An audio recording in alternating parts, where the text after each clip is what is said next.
Assalamualaikum warahmatullahi wabarakatuh. Innal hamdalillah nahmaduhu wa nasta'inuhu wa nastaghfiruh wa na'udzu billahi min syururi anfusina wa min sayyiati a'malina may yahdihillahu fala mudhillalah wa may yudlilhu fala hadiyalah.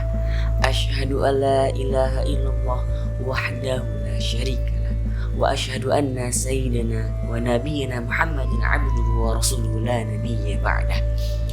Allahumma fassalli wa sallim wa barik wa karim wa azim ala sayyidina wa syafi'ina nabiyyina Muhammad sallallahu alaihi wasallam wa ala alihi wa sahbihi ajma'in, amma ba'd. Qala Allah ta'ala fil Qur'anil Karim: A'udzu billahi minasy syaithanir rajim. Bismillahirrahmanirrahim. Wa ma khalaqtul jinna wal insa illa liya'budun. Shadaqallahul azim. Wa sadaqa rasuluhun nabiyul habibul karim wa nahnu ala dhalika minasyahidina wa syakirin walhamdulillahi rabbil alamin.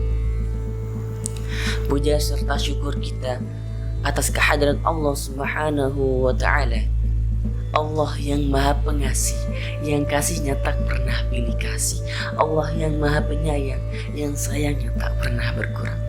Atas izin dan ridhonya Allah Subhanahu wa ta'ala terhadap kita semua, masih diberikan begitu banyak nikmat, bukan beribu-ribu nikmat, bukan berjuta-juta nikmat, melainkan lebih daripada itu semua, tak terhitung jumlahnya. Subhanallah walhamdulillah. Salawat serta salam senantiasa tercurahkan kepada suri tauladan umat manusia yang telah membawa zaman jahiliyah hingga zaman yang penuh cahaya. Tiada lain, tiada bukan, yakni Nabi kita, Nabi Agung, Nabi Muhammad sallallahu alaihi wasallam, beserta para sahabatnya dan para keluarganya, dan semoga kita sebagai umatnya diakui dan diberikan syafaatul uzma di yaumil qiyamah kelak. Amin amin ya rabbal alamin. Hadirin pemirsa yang insyaallah dirahmati Allah Subhanahu wa ta'ala, kita semua adalah manusia. Betul apa betul? Betul. Manusia diciptakan oleh Allah Subhanahu wa ta'ala. Kata ulama itu memiliki dua tugas. Sebagian ulama mengatakan tiga tugas. Apa saja? Yang pertama, beribadah, itu tugas manusia. Yang kedua, sebagai khalifah. Yang ketiga, menjaga kelestarian alam. Namun yang ketiga ini termasuk tugas yang kedua, khalifah, pemimpin. Tugas pemimpin itu banyak. Namun di sini saya akan membahas tugas manusia yang pertama, untuk beribadah. Sebagaimana Allah Subhanahu wa ta'ala berfirman di dalam Al-Qur'an ayat 56 surat Az-Zariyat. A'udzu billahi minasy syaithanir rajim. Bismillahirrahmanirrahim. Wa ma khalaqtul jinna wal insa illa liya'budun. Wa ma khalaqtul jinna, dan tidaklah aku menciptakan jin, wal insa, dan manusia, illa liya'budun, melainkan untuk beribadah. Jadi Allah enggak bakal menciptakan jin dan manusia kecuali untuk beribadah. Mengapa sih kita harus beribadah kepada Allah Subhanahu wa ta'ala? Karena Allah lah yang telah menciptakan kita ke dunia ini, dan suatu waktu nanti kita akan kembali kepadanya. Inna lillahi wa inna ilaihi raji'un. Sebagaimana Allah berfirman, Inna lillahi, sungguhnya kita itu milik Allah, wa inna ilaihi raji'un, dan kepadanya lah kita akan kembali.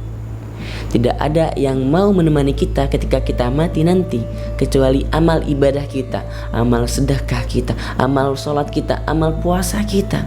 Bahkan ketika kita mati nanti, amal ibadah kita, amal jariah kita akan senantiasa menemani kita. Walaupun kita sudah meninggal, amal ibadahnya, pahalanya akan terus mengalir kepada kita. Sebagaimana Nabi Muhammad SAW bersabda, An Abi Hurairah radhiyallahu an anna Rasulullah sallallahu alaihi wasallam qala idza mata ibnu adam inqata'a 'amaluhu illa min thalathin shadaqatin jariyatin aw 'ilmin yantafa'u bih aw walidin shalih yad'u lah. Rawahu Muslim.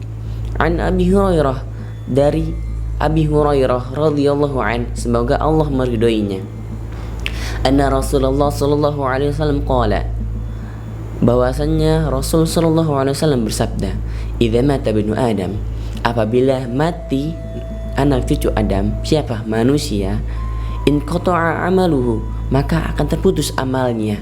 Manusia ketika meninggal akan terputus amal ibadahnya. Karena apa? Karena udah meninggal, nggak bisa ngapa-ngapain. Illa min thalathin, kecuali 3 perkara. Yang pertama, shadaqatin jariyatin, sedekah jariyah. Contoh, kita memberi Al-Quran kepada penghafal Al-Quran. Selama mereka menghafal, selama mereka memakai Al-Quran untuk menghafal, selama itu pun kita mendapatkan pahalanya walaupun kita sudah meninggal. Yang kedua, aw ilmin yantafa'u bih, ilmu yang bermanfaat. Menjadi ilmu yang bermanfaat itu nggak harus jadi guru. Kita mengajarkan adik kelas kita mengajarkan adik kita untuk sholat pun itu termasuk ilmu yang bermanfaat. Yang ketiga, awalidin shalih yad'ulah, yaitu anak yang soleh senantiasa mendoakan orang tuanya. Kita sebagai anak jangan lupa mendoakan orang tua kita, terlebih lagi orang tua kita yang sudah meninggal. Kita doakan semoga amal ibadahnya diterima, segala perbuatan dosanya diampuni. Kita doakan. Begitu juga dengan anak-anak kita. Kita ajarkan nanti ketika sudah besar, kita ajarkan anak-anak kita untuk mendoakan kita. Ketika kita meninggal, anak kita mendoakan kita, bakalan sampai kepada kita doanya. Hadirin pemirsa yang ada di rumah yang insya Allah dirahmati Allah Subhanahu wa ta'ala, ibadah merupakan salah satu bentuk rasa syukur kita kepada Allah Subhanahu wa ta'ala. Karena Allah telah memberi kita begitu banyak nikmat, karena Allah telah menciptakan kita begitu sempurna. Sebagaimana Allah berfirman di dalam Al-Quran, laqad khalaqnal insana fi ahsani taqwim. Laqad khalaqna, dan kami telah menciptakan al-insana, manusia, fi ahsani taqwim, dalam bentuk yang sangat sempurna. Sempurna kok masih ada yang cacat. Katanya sempurna tapi masih ada yang buta. Katanya sempurna masih ada yang bibirnya suing kalau ngomong. Seperti itu. Kalau ditanya, kamu punya anak berapa? Seperti itu ngomongnya. Namun kesempurnaan di sini bukan kesempurnaan fisik, tapi kesempurnaan yang dimana salah satunya hewan gak punya, yang salah satunya ini malaikat pun gak punya.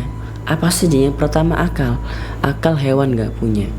Yang kedua nafsu, malaikat gak punya nafsu. Manusia bisa lebih mulia dari malaikat jika dia memakai akalnya untuk mengendalikan hawa nafsunya.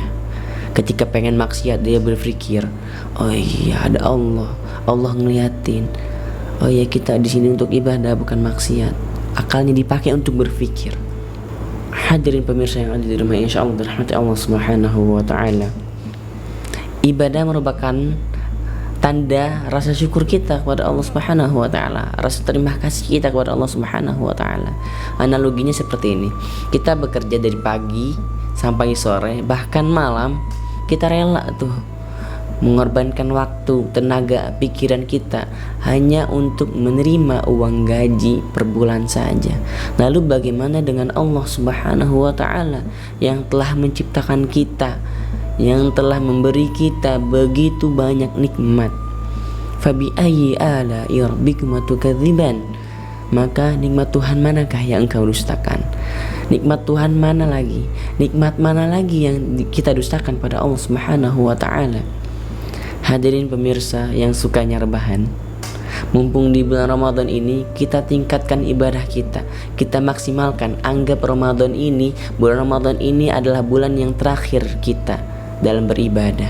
Kalau kita menganggapnya ini terakhir, maka kita akan senantiasa maksimal dalam beribadah. Karena bulan ini merupakan bulan yang dimana pahala kita dilipat gandakan oleh Allah Subhanahu wa ta'ala. Begitu juga dengan dosa.